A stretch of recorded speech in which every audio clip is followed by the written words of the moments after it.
Hey guys, Andrew here with Verb. So in this video, we're gonna break down the differences between baby-led weaning and purees and give you an understanding of what each of those are, what the advantages are, specifically baby-led weaning though. Now, note that I am not a nutritionist or a doctor. I YouTuber, I do research, make video. So if you want even more hardcore detailed advice, you can check out our friends over at Feeding Littles. I'll have them linked below. Just wanna give you a general overview, a good landscape of what this all is. Baby-led weaning is simply a method in which babies transition to solid foods and feed themselves with certain meals that we're gonna highlight soon. Now, on the other hand, purees, it's a pretty traditional form of transitioning by spoon feeding pureed foods and over time graduating the textures and then introducing solid foods down the line. Now, this doesn't mean that we're replacing milk, okay? That's still crucial up through the first year, and that needs to continue. But these are just two different ways to introduce solids and supplement nutrition. Now, in our experience, we didn't really know what we were doing with our boys. We did purees to start,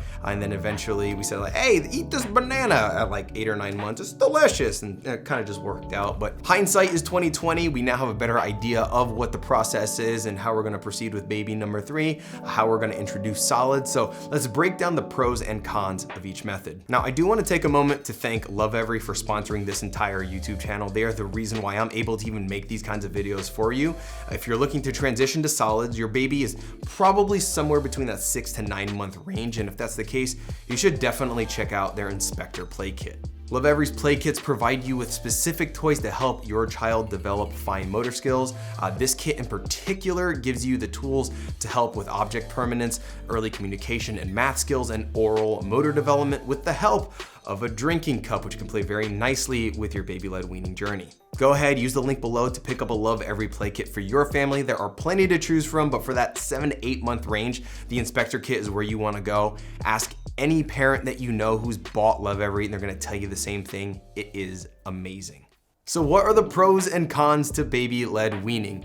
First is they can develop motor skills. There's actually a bit of coordination required for feeding, and it actually helps babies develop the muscles in their arms and their hands as well as those fine motor skills. Next, one study found that exposure to different foods and textures actually reduced the chances of having a picky eater. Now, that's not a guarantee here, but it is a possibility, something that was studied, and it's definitely something that every parent would want. No picky eater. Number 3, it can potentially save time and money. $1.39 seems like nothing, but going to Target, buying purees can add up really fast. And if you plan on making your own purees, that can be pretty time consuming as well.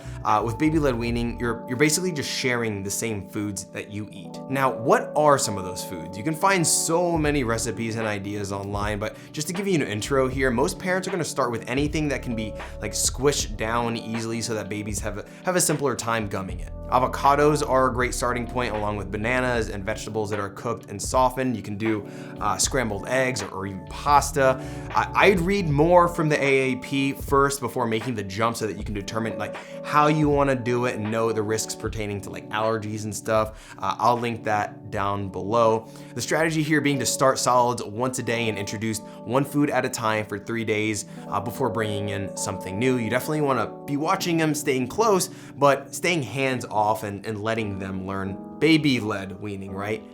Stay hands off, let them run the show.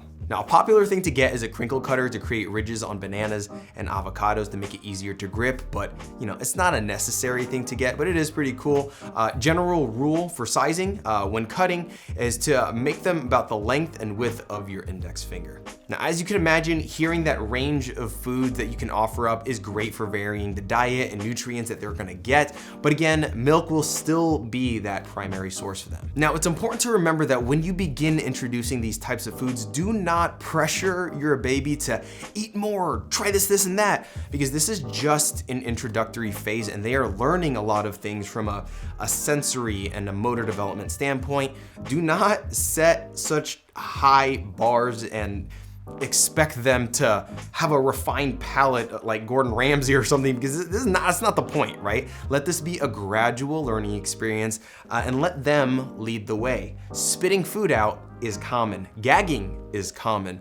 More smearing and playing than actual eating is common and probable. So just set your expectations accordingly. Now, what are some cons here? First, this is a messy ordeal. Feeding is such a difficult part of parenting in general. And the one thing that I struggled with is one, how messy it is, and two, how much food you kind of end up wasting. Articles that you read on this tend to kind of gloss over the mess, but day in and day out, getting down and cleaning the mess, it's a grind and it's like not fun. So, you know, it's obviously it's easier if you like lay out newspapers under the high chair or whatever, but like most parents aren't really like taking the time to do that. They're just kind of like putting the food down and just dealing with the cleanup after. It's just part of the game.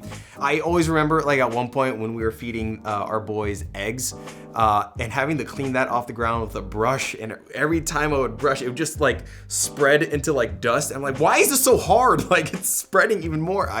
Over time, I've done this. I would just let the eggs dry, just let them sit on the floor and just let them dry so it's easier to clean up a couple hours later. No shame. I've also done that with rice because rice is just a hard, sticky thing to clean anyway. Another con is it's hard to know exactly how much your baby is eating, which is actually a good segue into purees because, you know, the upside of feeding purees, it's kind of the downside of baby-led weaning.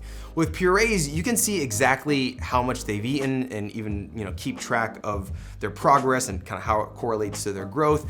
It's also a lot cleaner. I mean, it's not like super clean, but it is cleaner than baby-led weaning. And overall, it's a lot easier for family members or babysitters to just go get a pouch or a container and start spoon feeding the babies without you having to kind of coach them on how to prep the fruit or the vegetables. But again, while it's so much easier and cleaner, your baby might miss out on some of those opportunities to discover textures and tastes on their own and develop those motor skills, right? Those pincer skills. And also, there is a lot of waste here because babies, they don't always finish an entire cup or an entire pouch of the puree, and they may want something more than a single food blend. So there you go. I'd say that's a good high-level understanding of what baby-led weaning is and how it compares to purees.